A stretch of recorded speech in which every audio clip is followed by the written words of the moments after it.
அனைவருக்கும் வணக்கம். நாம் இப்போ பாக்கியலட்சுமி சீரியலில் என்னெல்லாம் சுவாரஸ்யமான விஷயங்கள் நடக்குதுன்னு பார்க்கலாம் வாங்க. கோபி பாக்கியா கிட்ட ரொம்பவே ஆர்குமெண்ட்ஸ் பண்ணிட்டு போகிறாங்க. பாக்கியா, இதுக்கப்புறம் நீ என்னோட விஷயத்தில் தலையிடணும்னு நினைக்காத. நான் வேலைக்கு போகலன்னு குத்தி காட்டுறதுக்காக உன்னோட ரெஸ்டாரண்ட்டில் வந்து வேலை பார்க்க சொல்கிறியா? இது ரொம்ப பெரிய தப்பு. அதெல்லாம் ஒரு காலமே இந்த கோபிநாத் கிட்ட நடக்காது அப்படின்னு சொல்லிட்டு நம்ம கோபி ஒரு பக்கம் கிளம்பி போக உடனே ராதிகா என்ன பண்ணுறாங்கன்னா பாக்கியா கிட்ட பேசுகிறாங்க. பாக்கியா, நீங்கள் அவருக்கு ஒரு நிலைமை சரிஞ்சு போச்சுன்னு சொல்லிட்டு தேவையில்லாமல் அவரோட விஷயத்தில் இன்வால்வ் ஆகுறீங்க, அசிங்கப்படுத்துகிற விதமாக பேசுகிறீங்க அப்படின்னு சொல்லிட்டு நம்ம பாக்கியா கிட்ட சொல்ல உடனே பாக்கியா வந்து இங்கே பாருங்கள், அவர் என்னை அசிங்கப்படுத்துறதுல பல மடங்கு பண்ணியிருக்காரு, ஆனால் இதெல்லாம் ஒன்றுமே இல்லை அப்படிங்கிற மாதிரி நம்ம பாக்கியா சொல்ல, ஓ அப்போ டைமிங் பார்த்து இப்போ குத்தி காட்டிக்கிட்டு இருக்கீங்களா அப்படின்னு சொல்லிட்டு நம்ம ராதிகா கேட்குறாங்க. உடனே நம்ம பாக்கியா வந்து இல்லைங்க, நான் உண்மையிலேயே அந்த மாதிரி ஒன்று இதெல்லாம் ஒரு கர்டிசிக்காக தான் கேட்டேன். அது மட்டும் இல்லாமல் அவர் ரொம்ப கஷ்டப்பட்டுருக்காரு, ஒரு நிலைமை என்னன்னு தெரியாததுக்காக தான் கேட்டேன் அப்படிங்கிற மாதிரி நம்ம பாக்கியா சொல்லுங்க. பாருங்கள், இந்த வீட்டில் யாருக்கு வேணால் உங்களோட கர்டிசியை காட்டுங்க, கோபிக்கும் எனக்கும் தேவையில்லை உங்களோட கர்டிசி அப்படின்னு சொல்லிட்டு நம்ம ராதிகா கிளம்பி போயிடுறாங்க.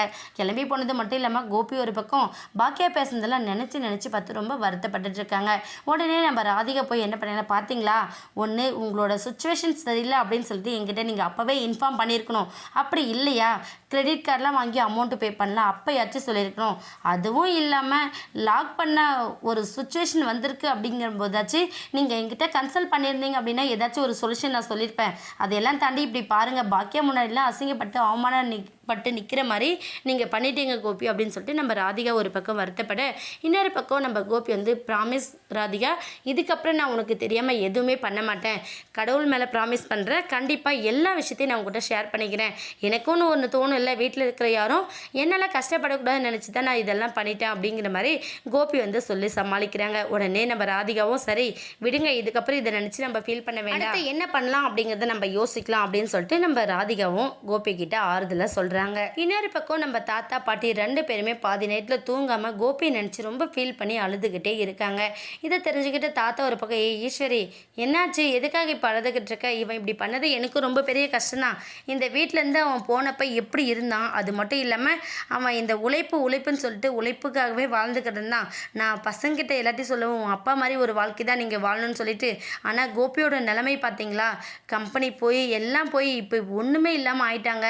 கடைசியில் அவள் என்னெல்லாம் பேசுவான்னு தெரியல, ஏற்கனவே சும்மா ஒன்றும் இல்லாத விஷயத்துக்குலாம் சண்டை போட்டுட்ருப்பா, இப்போ கம்பெனியை இழுத்து முடிஞ்சதுனால என்னெல்லாம் பேச்சு பேச போகிறவளோ தெரியல அப்படின்னு சொல்லிட்டு நம்ம ஈஸ்வரி ஒரு பக்கம் அழுதுகிட்டே இருக்காங்க. உடனே தாத்தா வந்து சரி நீ ஒன்றும் கவலைப்படாத, நம்மளால முடிஞ்ச உதவி நம்ம பண்ணலாம் அப்படின்னு சொல்லிட்டு அவங்க ஒரு பக்கம் சமாதானப்படுத்துகிறாங்க.